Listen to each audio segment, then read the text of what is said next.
कृषि ऋण माफी के लिए एसडीएम को सौंपा ज्ञापन। नारायणी नदी के कटान से शाहपुर के किसानों का फसल बर्बाद। भूखमरी का संकट। खड्डा कुशीनगर जनपद के तहसील खड्डा क्षेत्र में 9 सितंबर दिन मंगलवार को नारायणी नदी के कटान और बाढ़ ने किसानों की फसल को बर्बाद कर दिया है। शाहपुर और विन्याचलपुर गांव की कृषि योग्य भूमि नदी में समा गई है। बताते चले कि प्रभावित किसानों ने खड्डा तहसील के उप जिलाधिकारी को ज्ञापन सौंपा है। किसानों ने बताया कि फसल के नदी में बह जाने से उन्हें भारी नुकसान हुआ है। वे अब कृषि ऋण चुकाने में असमर्थ हैं। बताते चले कि ग्राम प्रधान प्रतिनिधि संतोष राय की नेतृत्व में ये ज्ञापन दिया गया।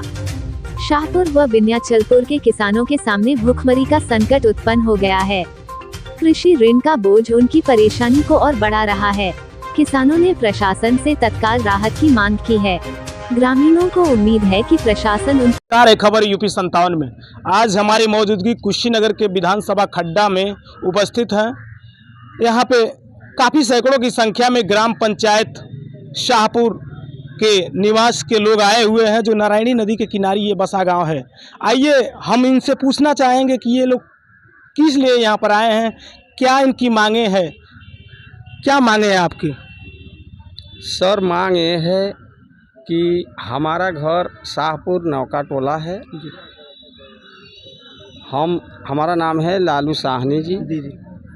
हम लोग कहना ये है कि हम लोन लिए थे खेती के बल पर, वो खेती नदी में ढह चुका है, जिसमें 4 साल से पानी बह रहा है। उसमें न गन्ना बो पाएंगे न धान बो पाएंगे। घर हमारा इस पार है, टोटल घर है जी। खेती एक ढिसमिल भी नहीं है।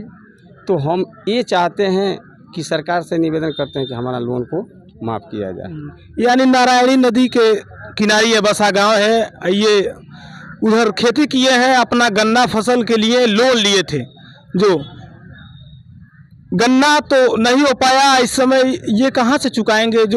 जो फसल पे ये आशा लगा के बैठे थे कि हाँ हमारा फसल होगा, हम अपना ऋण चुका देंगे, मगर ये असमर्थ है इस समय। और लोग भी हैं, इनसे जानने का प्रयास करेंगे उस ग्राम सभा के। जी, मैं प्रधान प्रतिनिधि संतोष राय, ग्राम पंचायत शाहपुर विंध्याचलपुर। मेरा ग्राम पंचायत नदी उस पार है। यहाँ चूँकि लगभग 50 साल पहले भी हमारी ग्राम पंचायत नदी पार वाली कट के नदी में विलीन हुई थी। तत्कालीन डीएम देवरिया के माध्यम से हमारे ग्राम पंचायत को यहाँ लक्ष्मीपुर में बसाया गया था। फिर कुछ दिनों बाद ज़मीन जोतने बोने योग्य हुई, फिर पुनः हम लोगों ने वहाँ अपना घर बना लिया। लगभग 700 परिवार का वहाँ घर बन गया। वहाँ मूलभूत सुविधा भी मिलने लगी, प्राथमिक विद्यालय भी था। और पुनः फिर से नदी का अपना रुख बदली और काटना स्टार्ट कर दी। इस समय पूरा गांव, पूरा घर, पूरी खेती और स्कूल नदी में विलीन हो गया है, जिससे हम लोग काफ़ी परेशान हैं। बैंकों द्वारा लोन लिया गया था खेती करने के लिए, और जब हम लोग खेती में पैसा लगाए बैंक से लोन लेकर, उसी समय नदी का रुख बदला और नदी में हमारी सारी ग्राम पंचायत की ज़मीन नदी में कट के विलीन हो गई है, जिससे हम लोग काफ़ी परेशान हैं। बैंकों के द्वारा काफ़ी लगातार दबाव बनाया जा रहा है, जिससे हमारे ग्राम पंचायत में कुछ परिवार ऐसा है जो गांव छोड़कर इस समय पर दूसरे प्रदेश में रह रहा है पूरे परिवार के साथ। और आगे ऐसा ना हो, इसीलिए हम लोग पूरे ग्राम पंचायत में के एक समूह, एक परिवार बन के हम लोग माननीय उप जिला अधिकारी महोदय से मिलने आए हैं और ज्ञापन देने आए हैं कि हमारे ग्राम पंचायत में जो भी लोन हो, चाहे वो जो भी लोन प्राइवेट लोन हो या किसान क्रेडिट कार्ड का लोन हो, जिसको माफ़ किया जाए, जिससे हमारी ग्राम पंचायत फिर से, हमारे ग्राम पंचायत के लोगों को कुछ लाभ हो जाए। स्थिति यह है कि आज भूखमरी के कगार पे हमारा ग्राम पंचायत है। कागजों में खेती है, लेकिन इस समय हमारा ग्राम पंचायत भूमिहीन है। हमारे ग्राम पंचायत के किसी भी लोगों के पास इस समय ज़मीन नहीं है जोतने बोने के लिए। जो इस समय नदी बह रही है, नदी का मुख्य धारा बह रहा है उसमें, हमारे ग्राम पंचायत की ज़मीनों में। इस समय इससे पहले भी आप लोगों ने ज्ञापन दिया था? इससे पहले जब कटना स्टार्ट हुआ था, जिस समय, उस समय तत्कालीन उप जिलाधिकारी महोदय अरविंद कुमार जी थे।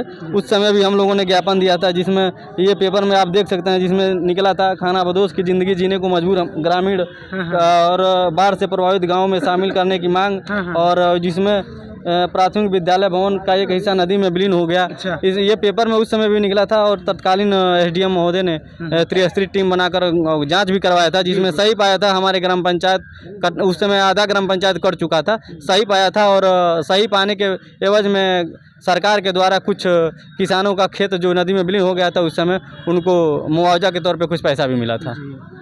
और लोग भी हैं यहाँ पे किसान, उनसे भी हम बात करने का प्रयास करेंगे कि उनकी क्या समस्या है। क्या समस्या है आपकी?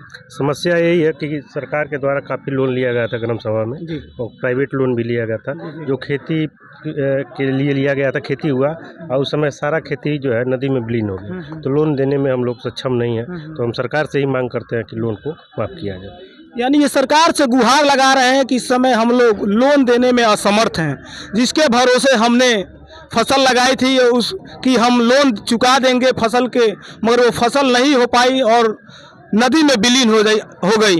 और भी किसान हैं, उनसे हम पूछने का प्रयास करेंगे। बाबा जी का समस्या लेके आयल बने का बताए लड्डू यही खातिर बनी जाए। हाँ, लोन नहीं दे पाए बा, ये समस्या बा आपके। और भी लोग हैं, उनसे भी बात करना चाहेंगे कि महिलाओं से लोग हैं, उनसे हम बात करना चाहेंगे। क्या समस्या लेकर आई है यहाँ? हम लोग ये समस्या लेकर आए हैं, हमारा खेती बाड़ी सब कट गया, लोन लिए है, माफ कर दीजिए। अच्छा। हाँ, यही मांग को लेकर आप लोग आए हैं तहसील घर की? हाँ, सब हमनी के घर दुआर सब कट गइल बा आ खेती बाड़ी सब कट गइल बा, लोन वही पर लेला रहनी है, सब हमनी के मने माफ होके चाहिए। माफ हो? हाँ। क्या नाम पड़ी आपका? सुनाए ना। ग्राम सभा कहाँ पड़ी? शाहपुर।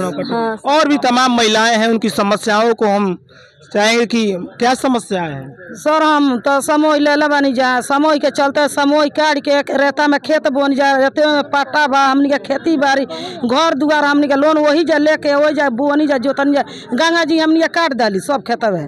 जब कट गई तो हमनी के जा अजड़ी पर बसावल बानी जा, तो वन मजूरी लागत तो क खातन जा, कबो नहीं लागता। तो बताई सर हमनी के लोन के तरह भरी जा? हाँ? इनकी सभी की समस्या यही है कि हम लोन भरने में असमर्थ हैं, जिसके भरोसे हमने फसल लगाई थी कि हम जमा कर देंगे समय समय से। जिस खाद बीज के लिए इन्होंने लोन लिया था वो इस समय देने के लिए असमर्थ है। इनकी यही समस्या है। ग्राम पंचायत शाहपुर के निवासी थे। इनके बारे में आप क्या सोचते हैं कमेंट में बॉक्स में ज़रूर बताइएगा। लाइक कीजिएगा, शेयर कीजिएगा, फॉलो कीजिएगा। जय हिंद।